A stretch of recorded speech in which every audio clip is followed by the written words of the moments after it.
point there that Congress and its coalition partners have struggled to cut through, given what you're saying about the scale of the problems that people are facing. So why do you think that's been, that you've struggled on the national stage to get that cut through? And how do you think you might be able to change that, leading up to the next national elections? First of all, to put it in perspective, right? If you look at the time from independence to now, the Congress party has been in power for majority of the time, right? So it's not that the BJP has been in power.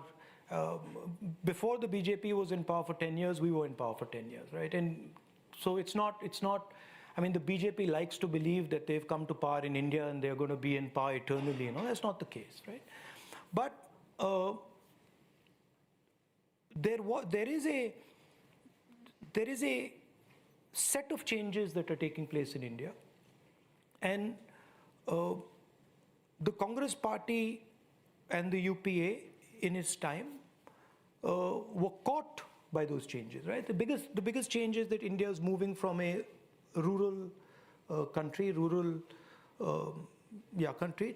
an urban country, right? And that changes the nature of the political discourse. That changes the nature of the structure. And we were focusing a lot on the rural space, and we missed the ball in the beginning on the urban space. And that's a fact, right? So those things are there. But to say that now the BJP is in power and the Congress is gone, I mean that's actually a ridiculous idea. And as far as the coercion, the violence that is concerned, it's not the Congress that's saying it. Congress is saying it, but you just got to travel in India and see it. I mean, you can see what's being done to the Dalit community, or you can see what's being done to the tribal community. You can see what's being done to the minorities.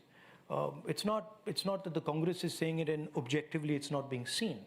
There are articles all across in the foreign press all the time that there is a serious problem with Indian democracy, right? It's also